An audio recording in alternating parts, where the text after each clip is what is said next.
मैं परमेश्वर को धन्यवाद देता हूँ कि एक और बार आप लोगों के बीच में प्रभु के वचन को लेकर आने के लिए प्रभु ने ये अवसर और मौका दिया। इसके लिए मैं परमेश्वर का धन्यवाद देता हूँ और धन्यवाद देता हूँ आप सब लोगों के लिए भी कि जो आप परमेश्वर से प्यार करते हैं और इन वीडियो को आप देखते हैं, इन मैसेजों को सुनते हैं। प्रभु आपको बहुतायत से आशीषित करे। आज मैं आपके बीच में प्रभु का वचन भजन संहिता से लेकर आया हूँ और भजन संहिता 91 का, और हम इस अध्याय को देखेंगे आज। और आप मेरे साथ रहना। प्रभु हमसे इस वचन के द्वारा से मेरा विश्वास है कि जरूर प्रभु हमसे बातें करेंगे। जो परम प्रधान के छाए हुए स्थान में बैठा रहे वह सर्वशक्तिमान की छाया में ठिकाना पाएगा। जो परम प्रधान के छाए हुए स्थान में बैठा रहे वह सर्वशक्तिमान की छाया में ठिकाना पाएगा। परम प्रधान का छाया हुआ स्थान क्या है? जो परमेश्वर ने हमारे लिए तैयार किया है और प्रभु की जो आज्ञा है हमारे लिए, प्रभु जो हमसे कहता है, हमसे जो करने के लिए बोलता है, जो हम परमेश्वर की उस आज्ञा को जब पालन करते हैं तो सर्वशक्तिमान की छाया में हम ठिकाना पाते हैं। जब तक आप प्रभु पर विश्वास नहीं करेंगे, उस पर भरोसा नहीं रखेंगे, उसकी आज्ञा का पालन नहीं करेंगे, परमेश्वर की इच्छा और मर्जी को जब तक आप नहीं जानेंगे, उसका प्लान और उसकी योजना, उसके उद्देश्य आपके लिए परमेश्वर में क्या है, जब तक आप उसे नहीं जानेंगे तब तक आप सर्वशक्तिमान परमेश्वर की छाया में ठिकाना नहीं पा सकते। प्रभु का वचन कहता है, जो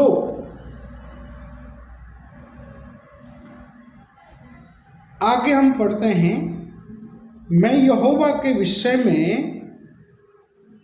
कहूंगा वह मेरा शरण स्थान और गढ़ है।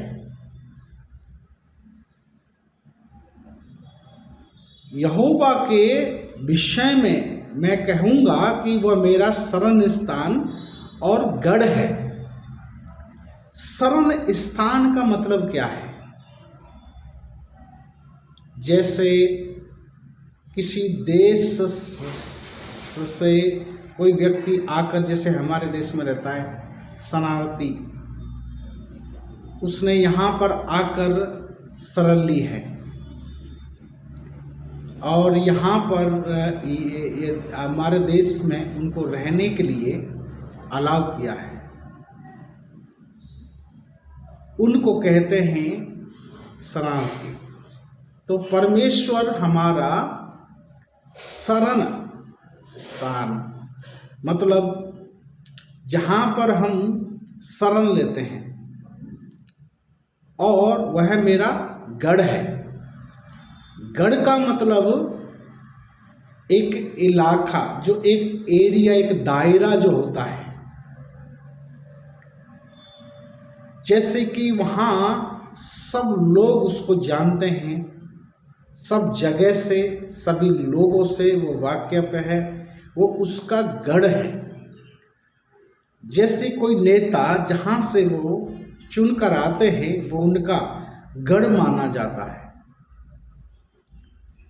ऐसे ही अपने जगह स्थान एक व्यक्ति के लिए गढ़ होता है। और ऐसे ही यहाँ पर कहा गया है कि मैं यहोवा के विषय में कहूँगा कि वो मेरा शरण स्थान, शरण लेने वाला स्थान और मेरा गढ़ है। वह मेरा परमेश्वर है, मैं उस पर भरोसा रखूंगा। गढ़, शरण स्थान और गढ़, परमेश्वर हमारे लिए गढ़ नहीं है, पर लेकिन वो उसके जैसे बताया गया है और इसलिए वह मेरा परमेश्वर है, मैं उस पर भरोसा रखूंगा। आपका परमेश्वर शरण स्थान और गढ़ के समान हैं और इसलिए आप उस पर भरोसा कर सकते हैं।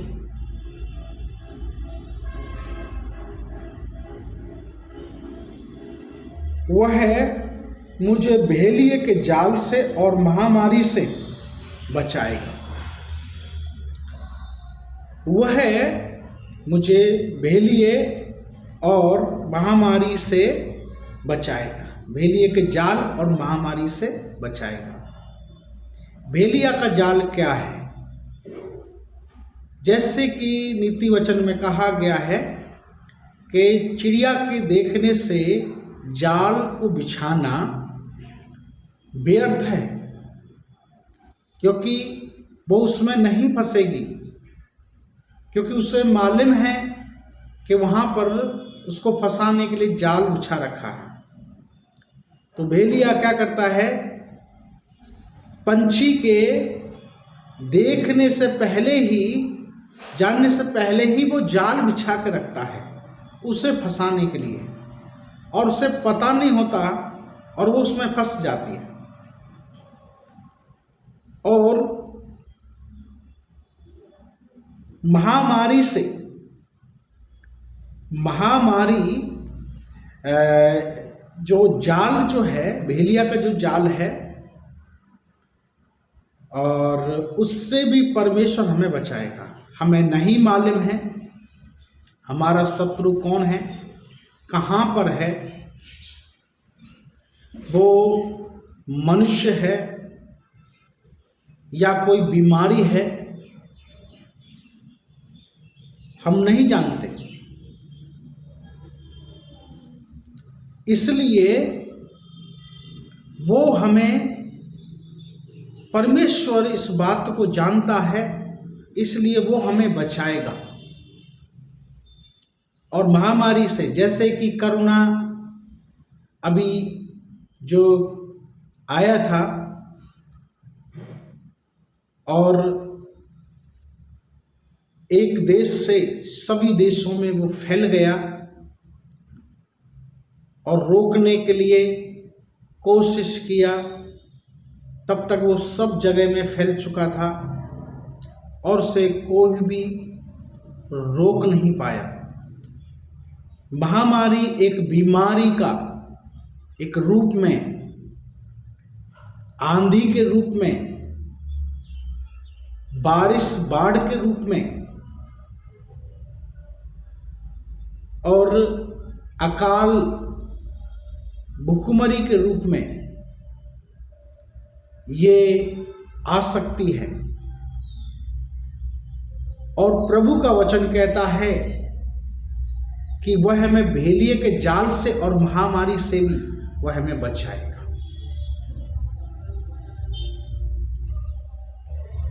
हर एक व्यक्ति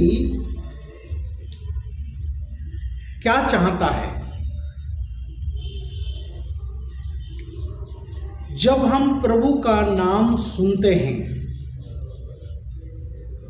तो हम उसको सुनने के बाद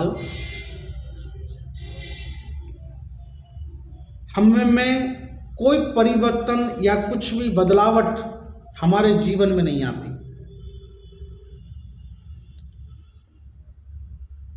यदि आप प्रभु के नाम को सुनकर आपको कोई फील नहीं होता है, तो सचमुच में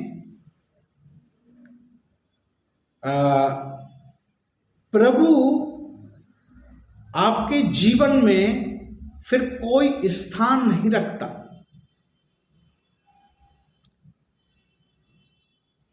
प्रभु पर या किसी पर भी हम विश्वास क्यों करते हैं?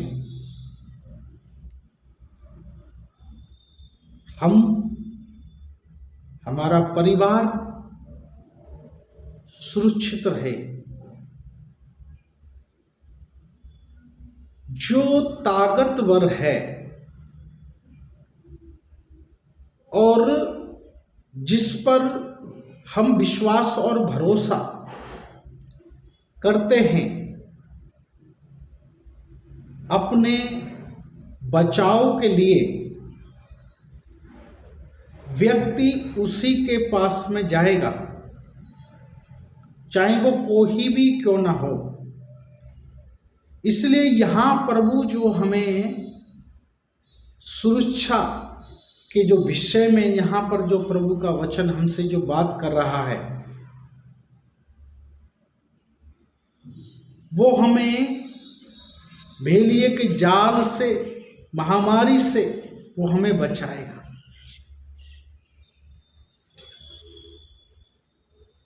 वह मुझे अपने पंखों की आड़ में ले लेगा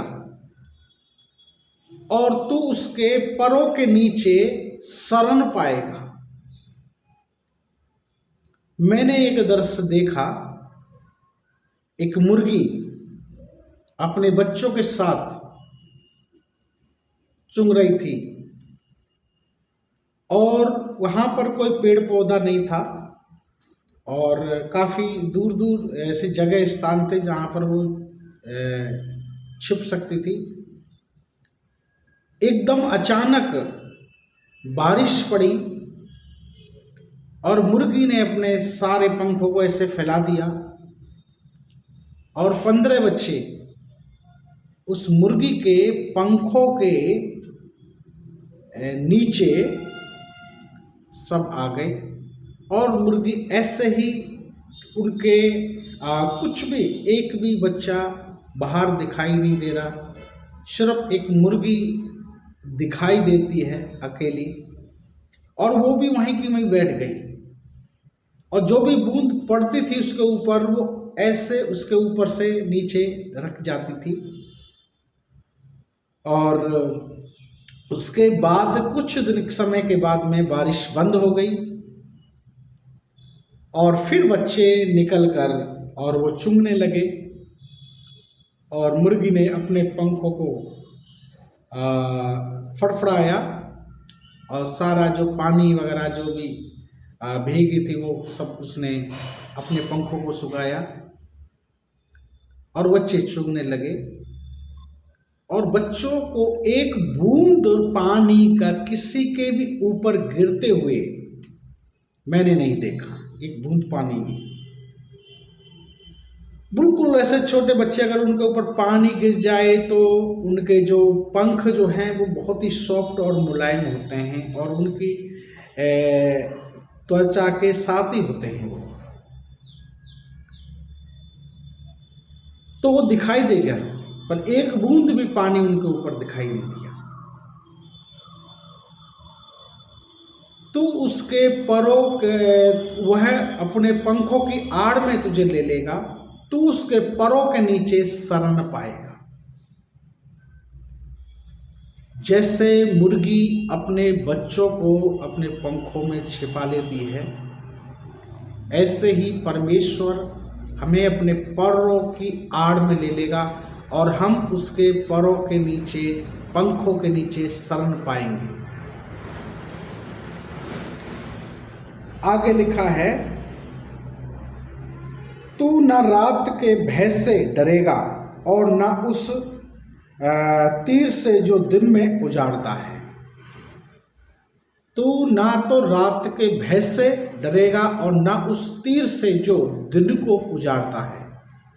रात का भय क्या है?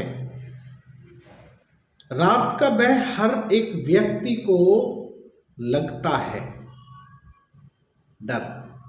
इसलिए भजन संहिता में भी लिखा है, चाहे मैं घोर अंधकार से भरी हुई तराई से होकर भी चलूं तो भी नहीं डरूंगा। और यहां पर रात का भय का मतलब यही है अकेलापन। अगर आपको कोई मारे, आपको कोई सताए, आपको कोई कुछ भी आपके साथ हो, तो कोई भी आपको बचाने के लिए, आपको साथ या खड़ा रहने के लिए, आपको साथ देने के लिए कोई व्यक्ति नहीं है। यह रात का भय। और दिन में उजाड़ने वाला, दिन में उजाड़ने वाला मतलब जब आप सोचते हैं कि कोई डर और भय, चिंता, किसी भी प्रकार की कोई विपत्ति, कोई बीमारी, कोई समस्या, ऐसे कुछ भी अभी हाल फिलहाल कोई प्रॉब्लम नहीं है और एकदम तुरंत प्रकट होने के जैसे समस्या आपके जीवन में आ जाती है।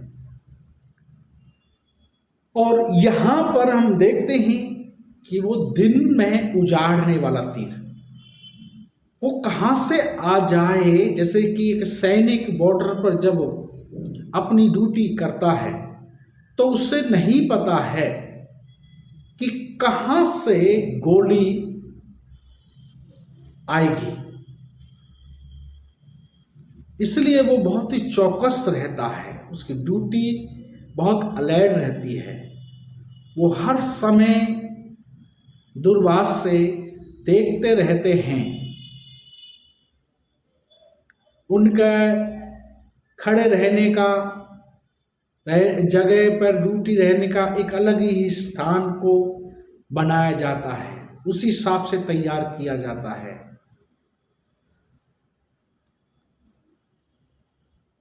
इसलिए फिर भी हम कैसी घटनाओं को देखते हैं कि फायरिंग होती है, गोलीबारी चल जाती है और उसमें हमारे शहीद सैनिक भी हो जाते हैं, शहीद हो जाते हैं।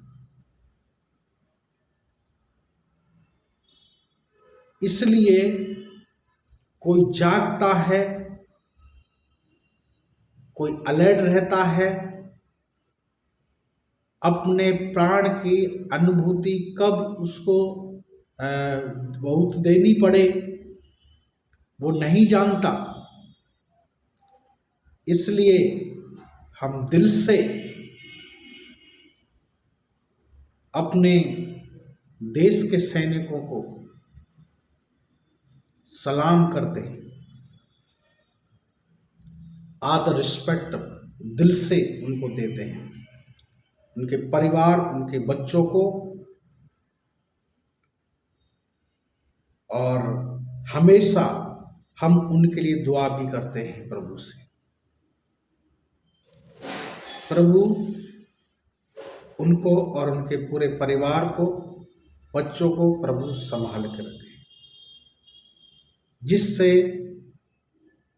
हर व्यक्ति, परिवार और उनके बच्चे की सुरक्षा वो करते हैं।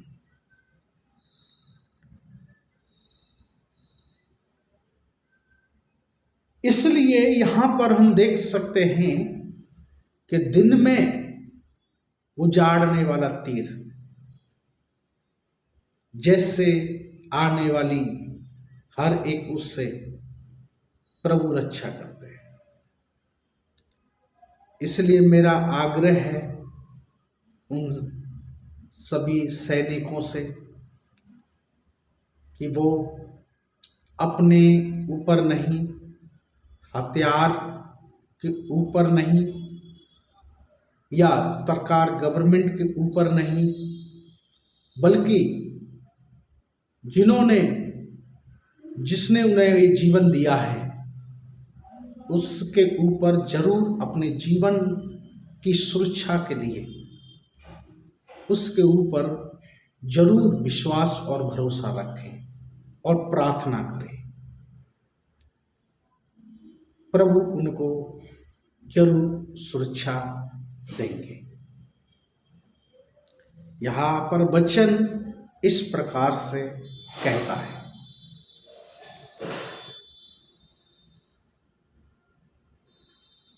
न उस मरीज से जो अंधेरे में फैलती है और न उस महारोग से जो दिन दुपहरे में उजाड़ता है। उस मरीज से जो अंधेरे में फैलती है और उस महारोग से जो दिन दुपहरे में उजाड़ता है। हम ना तो उस मरीज से जो अंधेरे में फैलती है और ना उस महारोग से जो दिन दुपहरे में उजाड़ता है।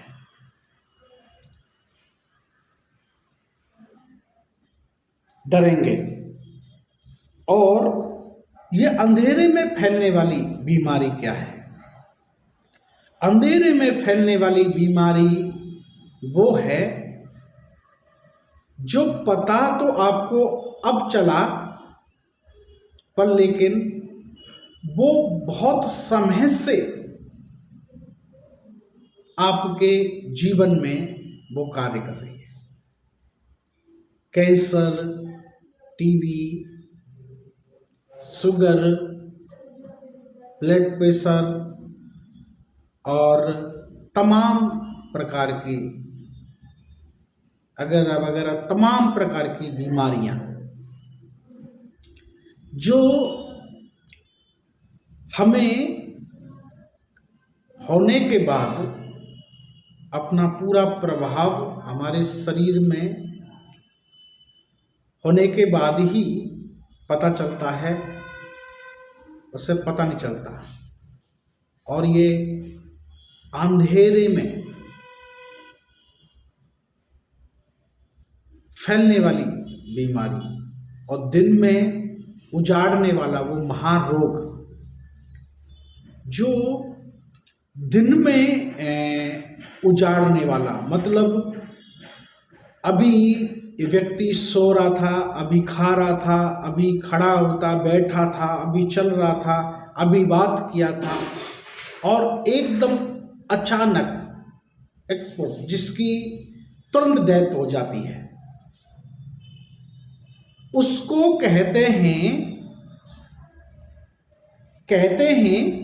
कि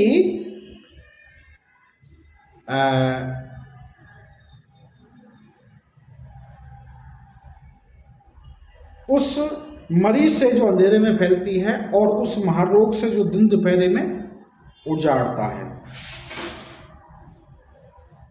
तेरे निकट 1000 और तेरे दाहिनी ओर 10,000 गिरेंगे, परंतु वह तेरे पास ना आए।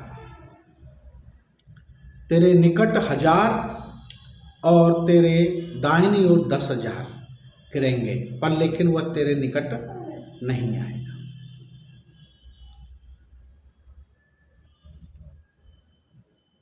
परंतु तू अपनी आंखों से दृष्टि करेगा, दुष्टों के अंत को देखेगा। प्रभु कहता है तेरे निकट 1000 और तेरे दाहिनी ओर 10,000। आज मसीहों पर सताव आने से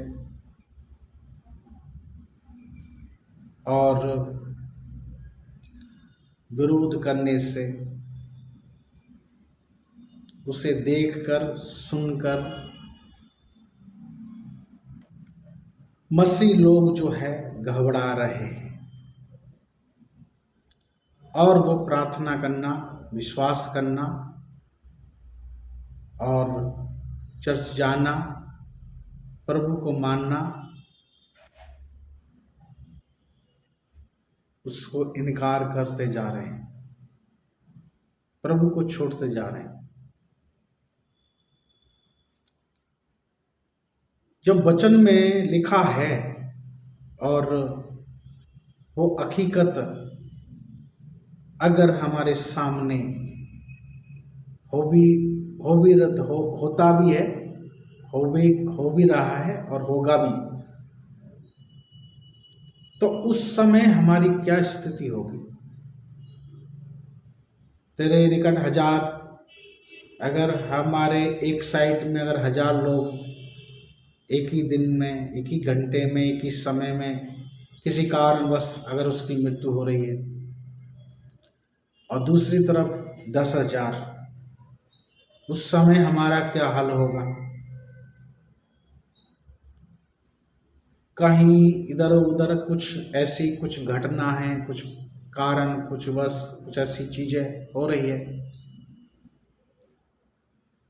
और ये जो हम देखते हैं, सुनते हैं, ये कुछ बातें हकीकत हैं और कुछ बातें हकीकत नहीं है।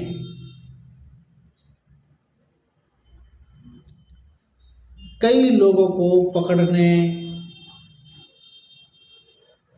थाने में, जेल में मुकदमा या किसी भी प्रकार का विरोध,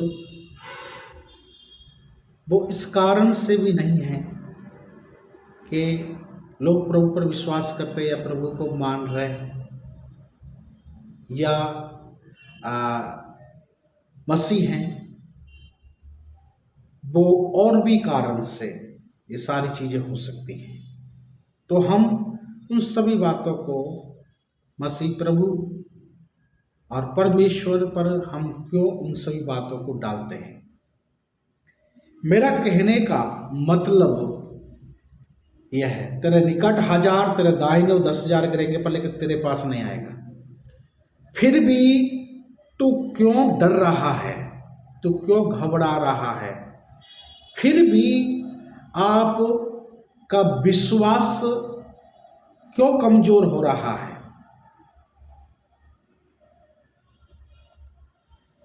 क्योंकि आपके पास वो नहीं आएगा। प्रभु का वचन कहता है तेरे पास नहीं आएगा। तू दृष्टि करेगा और दुष्टों के अंत को देखेगा। प्रभु कहता है कि वो दुष्ट हैं। 1000 और दाहिने 10,000, वो जो मरे हैं वो दुष्ट हैं। तो भाई, मैं और आप कौन हैं? मैं आप वो व्यक्ति हैं जो परमेश्वर को जानते हैं, परमेश्वर पर विश्वास करते हैं, परमेश्वर पर भरोसा करते हैं, प्रभु को अपना प्रभु करके, परमेश्वर करके उसे मानते हैं।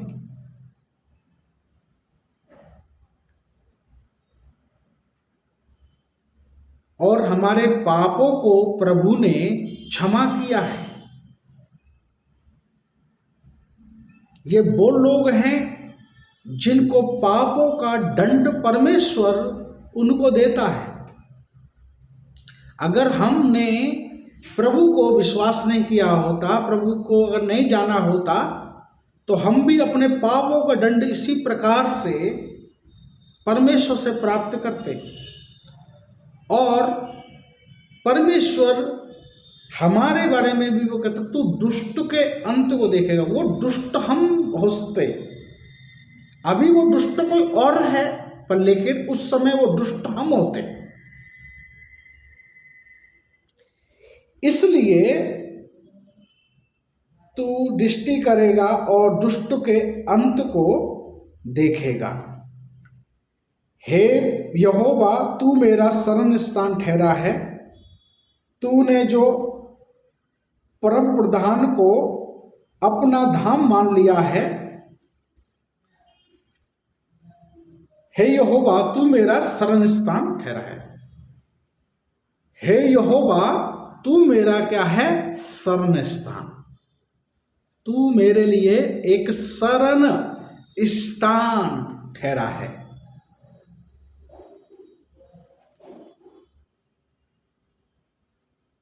इसलिए कोई विपत्ति तुझ पर ना पड़ेगी और ना कोई दुख तेरे डेरे के निकट आएगा। इसलिए कोई विपत्ति तुझ पर नहीं पड़ेगी। हम चाहते क्या है? मैं और आप, कोई भी व्यक्ति चाहता क्या है? यही तो चाहता है।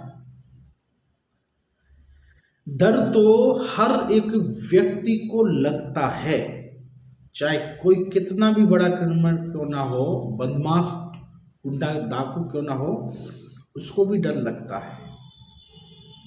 तभी तो उसको मारने से पहले वो दूसरे को मार देता है। ये डर ही तो है।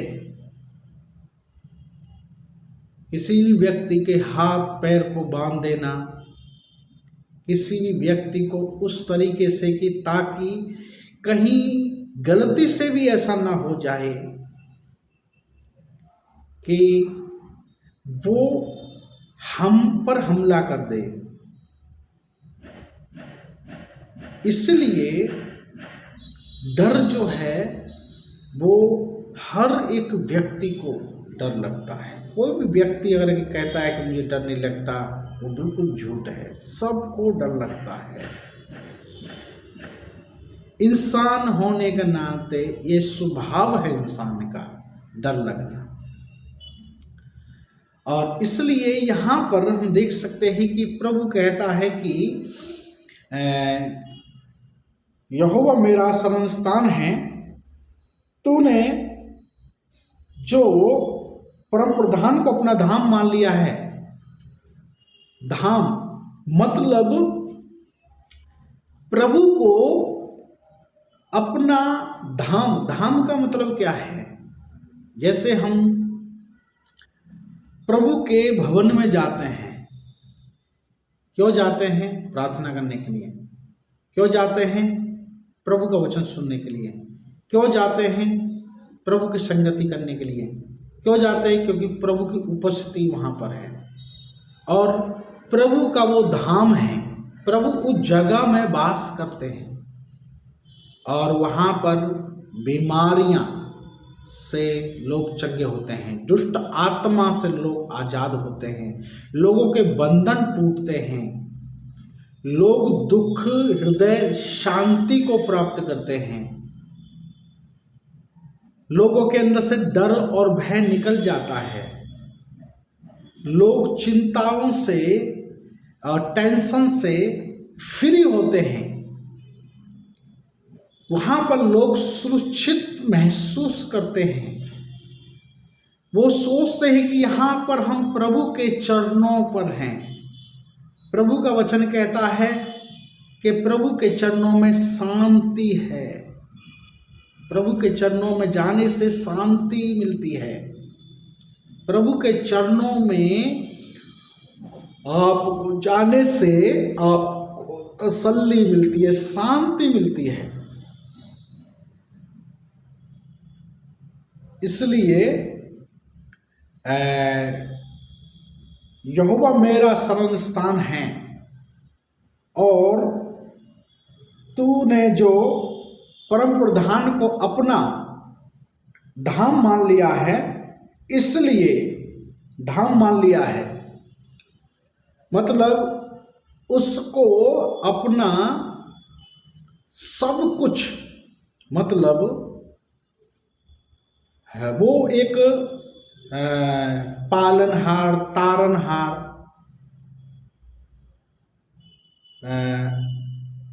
रक्षा करनहार,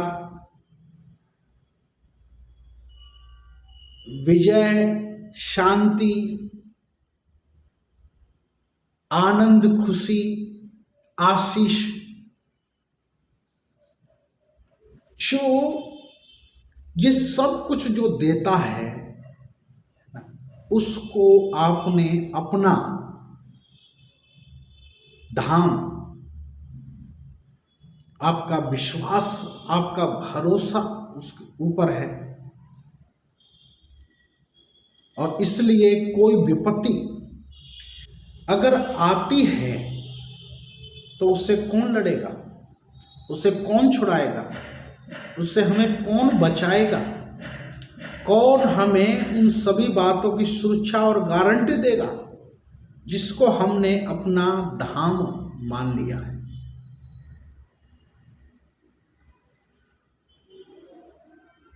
इसलिए कोई विपत्ति तुझ पर ना पड़ेगी, ना कोई दुख तेरे डेरे के निकट आएगा।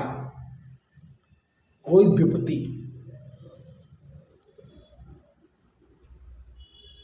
विपत्ति तो पड़ती है पर लेकिन तुझ पर नहीं पड़ेगी।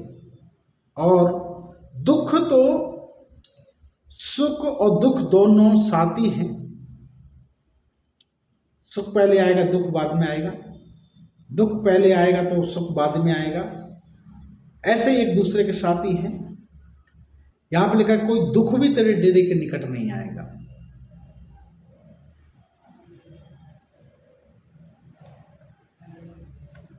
जैसे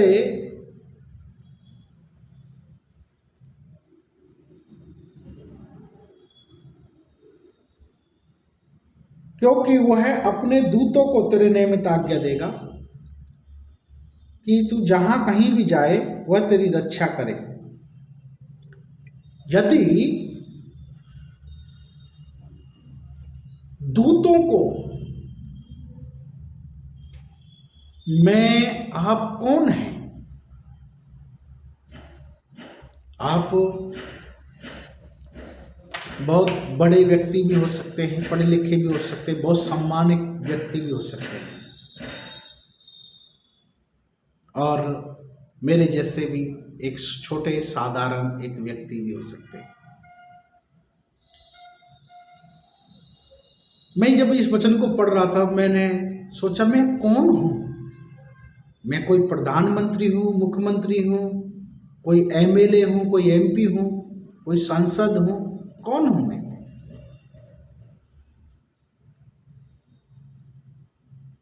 परमेश्वर अपने स्वर्गदूतों को आज्ञा देगा, जहां कहीं भी जाए वो तेरे साथ जाए, मार्ग में तेरी रक्षा करे। तू जब गिरे तो तुझे हाथों हाथ उठा ले, तेरे पत्थर से नाखून टच तक भी नहीं होने पाए। ये आज्ञा है प्रभु ने दे रखी है स्वर्गदूतों को मेरे आपके निमित्त। इतनी बड़ी सुरक्षा मैं ये मानता हूं किसी के भी पास नहीं है।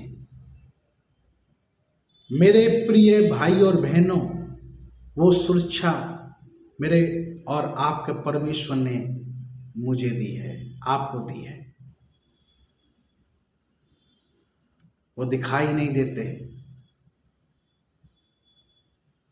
वह दिव्य शक्ति के समान हमारे साथ रहते हैं, हमारे अगल बगल चारों तरफ।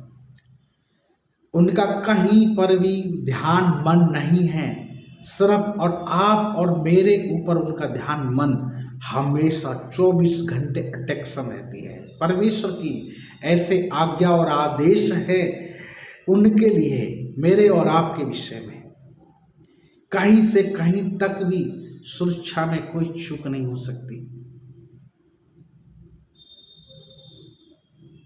ऐसी सुरक्षा परमेश्वर ने दी है हमें।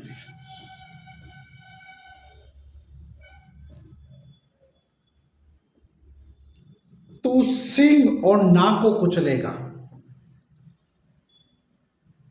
तू जवान सिंह और अजगर को लताड़ेगा। सिंह और नाग, सिंह का मतलब बहुत जवान, ताकतवर, एक मिनट में अपने शिकार को दबोचने वाला। सिंह के समान सिंह और नाग, नाग जो है जहरीला, चाहे वो कितना लंबा हो, चाहे वो कितना मोटा या पतला, या उससे कोई मतलब नहीं, वो छोटा सा भी हो पर लेकिन वो जहरीला। नाग जो है जहरीला, एक विष वाला सांप। तो सिंह और नाग को और जवान सिंह और अजगर को तू लताड़ेगा। ये कितनी बड़ी ताकत और पावर को दर्शाती है। और प्रभु ने वो पावर और वो ताकतों को प्रभु ने आपके और मेरे अधीनता में करके उससे रौंदने की सामर्थ्य परमेश्वर मुझे और आपको दिया है।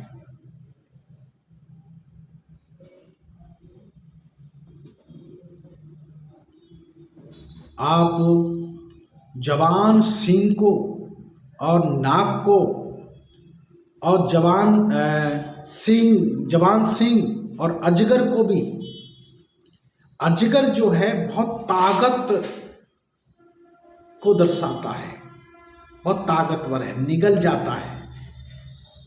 अगर एक बार वो अपने कब्जे में ले ले फिर वो उसकी हड्डियों को भी तोड़ डालता है।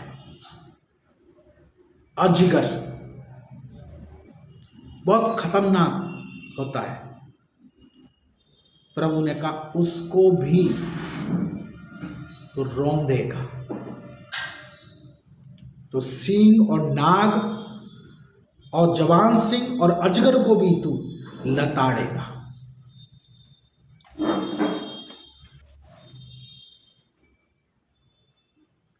उसने जो मुझसे स्नेह किया है इसलिए मैं उसको छुड़ाऊंगा। अगर हम परमेश्वर से प्रेम करते हैं और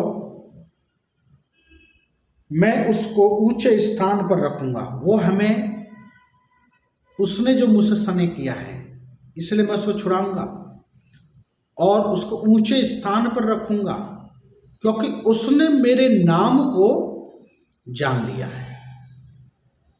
उसने मेरे नाम को जान लिया है। परमेश्वर से आप अगर प्रेम करते हैं तो प्रभु आपको छुड़ाएंगे और आप प्रभु को जानते हैं तो प्रभु आपको ऊंचे स्थान पर रखेंगे। और परमेश्वर यहां पर ऊंचे स्थान पर रखेंगे क्योंकि उसने उनके नाम को जान लिया है, उसने उसको जान लिया है। जब वह मुझे पुकारेगा तब मैं उसकी सुनूंगा, संकट में उसके संग रहूंगा, मैं उसको बचाकर उसकी महिमा करूंगा। जब वह मुझे पुकारेगा तब मैं उसकी सुनूंगा, संकट में मैं उसके संग रहूंगा। मतलब सब छोड़ देते हैं संकट के समय में, पर लेकिन परमेश्वर हमें संकट के समय में भी नहीं छोड़ेगा और मैं तुझे बचाऊंगा और मैं तेरी महिमा, मैं उसको बचाकर उसकी महिमा बढ़ाऊंगा। परमेश्वर अपनी महिमा किसी को भी वो नहीं देता, किसी को भी उसमें से हिस्सेदार नहीं बनाता, पर लेकिन प्रभु कहता है कि मैं अपनी महिमा में से तुझे भी महिमा दूंगा।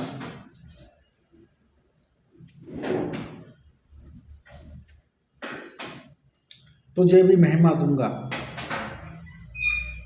मैं उसको द्विगुण से तृप्त करूंगा और अपने किए हुए उद्धार का दर्शन दिखाऊंगा। मैं उसे द्विगुण से, मैं उसे पैसे से, मैं उसे सोने चांदी से, मैं उसे खाने पीने की चीजों की पदार्थों से, मैं उसे हर चीजों से, मैं उसे लंबी आयु, उसका स्वस्थ जीवन से मैं उसको द्विगुण करूंगा। मैं अपने किए हुए उद्धार का उसको दर्शन दिखाऊंगा। मैंने जो वायदा किए, मैंने जो प्रतिज्ञाएं की हैं, मैंने जो वचन में जो लिखा है, उसका जो हक अधिकार है, परमेश्वर कभी हमसे झूठे वायदे, झूठी तसल्ली, कभी झूठी शांति, या कुछ भी परमेश्वर ने ऐसे हमसे कभी वायदा नहीं किया है। इसलिए प्रभु कहता है कि मैं अपने किए हुए उद्धार का तुझे दर्शन दिखाऊंगा, मैं वो सब चीजों को वास्तविक हकीकत करूंगा, तेरे सामने तुझे करके दिखाऊंगा तेरे जीवन में। भाई और बहनों, आज का जो वचन है भजन संहिता 91, ये एक ऐसा वचन है कि आप इसे रोज पढ़कर इस पर एक वचन से मनन करके गहराई में जाकर प्रार्थना कर परमेश्वर में सामर्थ्य के साथ आप आगे बढ़ सकते हैं। आपको रोकने वाली हर एक सामर्थ्य पर आप जयवंत होकर आप आगे बढ़ेंगे।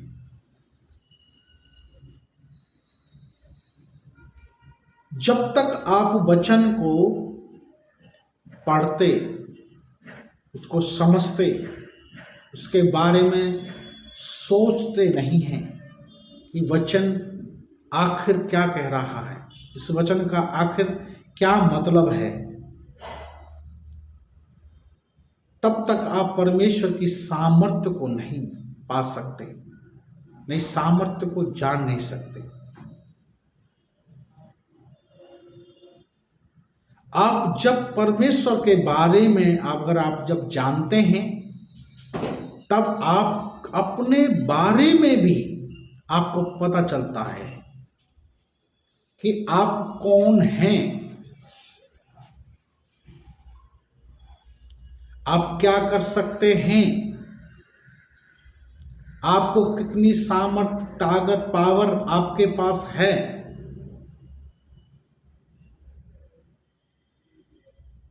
आज मसीह लोग अपने आप को क्या समझते हैं? बेचारा, कमजोर, असहायक, मजबूर। अगर ऐसा है तो वो मसीह नहीं है। मसीह होने का मतलब ये भी नहीं है कि उसके पास अच्छा घर, गाड़ी, बहुत पैसा, शान शौकत, बहुत कुछ चीजें जो दिखावा होता है संसार के तौर पर, संसार में जिसे संसारी के लोग महत्व देते हैं। प्रभु उसे महत्व नहीं देता। प्रभु आप महत्व देता है आपके विश्वास को।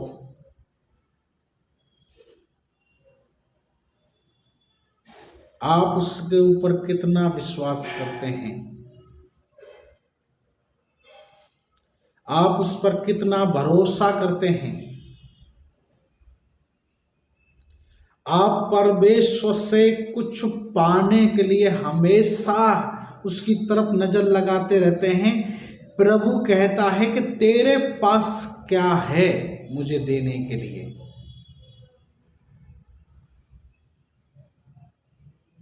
आपके पास कुछ नहीं है, प्रभु से कहो, प्रभु मेरा ये जीवन है, प्रभु अगर आपको चाहिए तो ये मेरा जीवन आप ले लीजिए।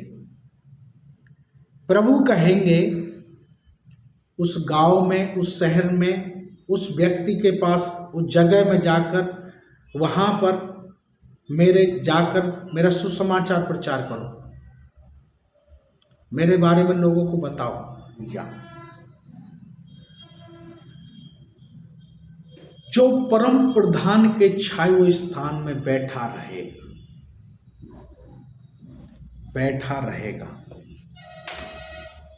प्रभु का वचन कहता है जो अंत तक धीरज धरेगा, जो विश्वास करेगा, मैं उसको उद्धार करूंगा।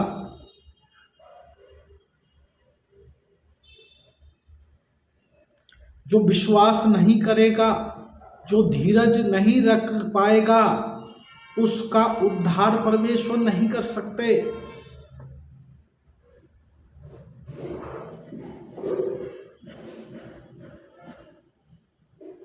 जो परम प्रधान के छाए हुए स्थान में उसने जो आपके लिए एक जगह, आपके लिए एक स्थान, आपके लिए एक योजना, आपके लिए उसने जो प्लान बनाया है, आपके लिए जो परमेश्वर के पास जो उद्देश्य है, जब आप उसमें आ जाते हैं, परमेश्वर की उसमें फिट हो जाते हैं, आप जब बैठ जाते हैं वहां पर, तब सर्वशक्तिमान की छाया में आप ठिकाना पाते हैं। जैसे कहते हैं ना, कोई पूछता है तो कैसे है, आपकी दया से ठीक हैं, आपकी छत्र छाया में ठीक हैं, आपकी अनुपम कृपा में ठीक हैं, आपका अनुग्रह हमारे ऊपर बना रहे ऐसे ही। अरे ये व्यक्ति को इसलिए हम कुछ नहीं बिगाड़ सकते क्योंकि इसके ऊपर किसी व्यक्ति का हाथ है, और वह हाथ कौन किसका है? वो एक बहुत ताकतवर व्यक्ति का हाथ है।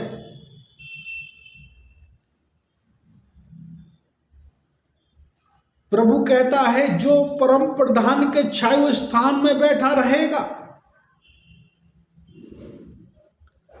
जो उसकी शरण लेगा, जो उस पर विश्वास करेगा, उस पर भरोसा रखेगा, उसकी आज्ञा का पालन करेगा, उसको अपना जीवन समर्पण कर देगा, प्रभु की जो योजना है, जो उद्देश्य है, जो प्रभु का उसका प्लान है, जो प्रभु उसके विषय में जो चाहता है कि वो उसका जो परमेश्वर कहता है वो करे, जहां परमेश्वर जाने के लिए कहता है वो जाए, जो परमेश्वर मानने के लिए कहता है वो माने, वह परमेश्वर के परम प्रधान के छाए हुए स्थान में बैठा रहे, वह सर्वशक्तिमान की छाया में ठिकाना पाएगा।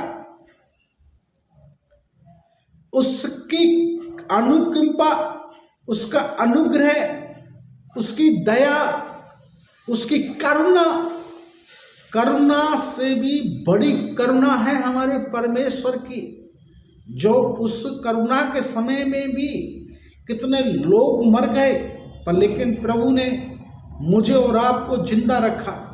उसकी करुणा है ये, और उसका हाथ किसी के भी हाथ से भी बढ़कर है। मैं ये चाहता हूं कि मैं यहोवा के विषय में कहूंगा, मैं यहोवा के विषय में कहूंगा, वह मेरा शरण स्थान है। वह मेरा शरण स्थान है। मैं उस पर भरोसा रखूंगा।